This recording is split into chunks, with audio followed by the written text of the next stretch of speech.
மங்களபுரம் என்கிற ஒரு அழகான கிராமத்துல ஒரு வயசான அம்மா இருந்தாங்க.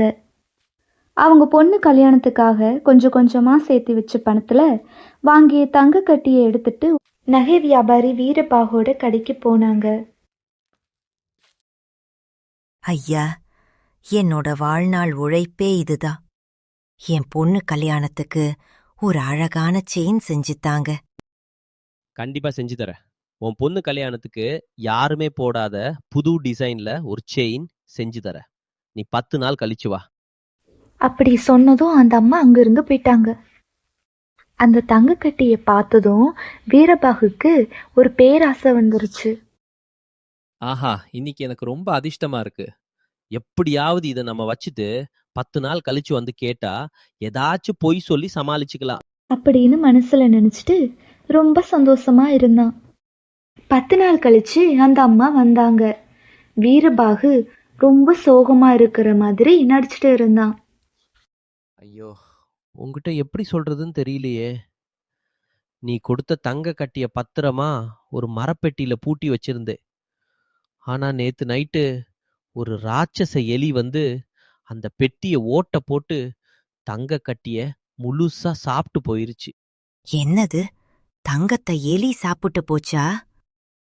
ஐயா, தராசு தட்டு, இரும்பு எதையுமே கடிக்காத எலி அது எப்படி தங்கத்தை சாப்பிடும்?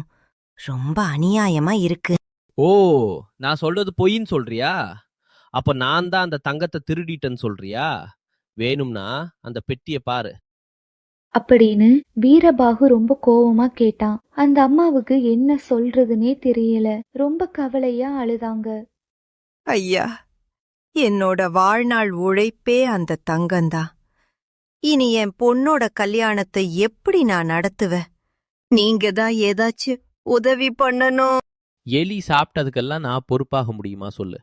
இப்போ என்னால எதுவுமே பண்ண முடியாது. இது வியாபாரம் பண்ற இடம். இங்க நின்னு அழுதுட்டு இருக்காம முதல்ல இங்க இருந்து போ. அப்படின்னு வீரபாகு ரொம்ப கோவமா சொன்னதும் அந்த அம்மா அழுதுட்டே அங்கிருந்து போனாங்க.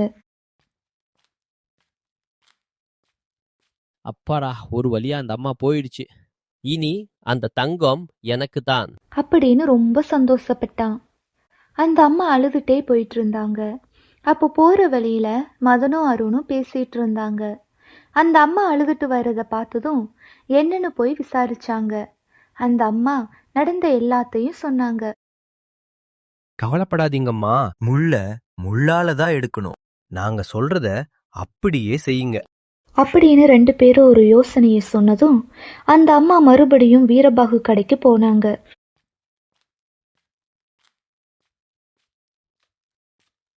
அட, அந்த அம்மா மறுபடியும் வருது. போய் கொஞ்ச நேரம் தான் ஆச்சு. மறுபடியும் எதுக்கு வருதுன்னு தெரியலையே. ஐயா, நான் உங்கள சந்தேகப்பட்டது தப்புதான். என் விதி அப்படி இருக்கு போல. என்ன பண்றது? இன்னைக்கு என் வீட்ல ஒரு விசேஷம் இருக்கு. விதவிதமான சாப்பாடெல்லாம் சமைச்சு வச்சிருக்கேன். உங்க பையன் சோமுவ என் வீட்டுக்கு அனுப்பி வச்சா எனக்கு கொஞ்சம் ஆறுதலா இருக்கும். தங்கம் போயோ இவன் நமக்கு விருந்து வைக்கிறாளே, ரொம்ப முட்டாளா இருப்பா போல. வீடு பக்கத்துல தான் இருக்கு. சரி, நம்ம பையனை அனுப்பிச்சிட்டு கொஞ்ச நேரம் கழிச்சு போய் கூட்டிட்டு வந்துடலாம். சரி, என் பையனை அனுப்புற. அவனை கொஞ்சம் கவனமா பாத்துக்கோ. அப்படின்னு வீரபாகு அவனோட பையனை கூட்டிட்டு வந்தான். அந்த அம்மாவும் சோமுவை கூட்டிட்டு வீட்டுக்கு போனாங்க. அங்க மதனும் அருணும் சோமுவை உள்ள இருக்கிற ரூமுக்கு கூட்டிட்டு போய் அவனுக்கு பிடிச்ச இனிப்பு எல்லாத்தையும் வாங்கி கொடுத்து ரொம்ப சந்தோஷமா பார்த்துக்கிட்டாங்க.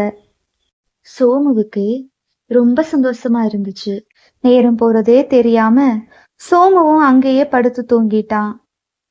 இரவானதும் வீரபாகு பதட்டமா அந்த அம்மா வீட்டுக்கு வந்தான்.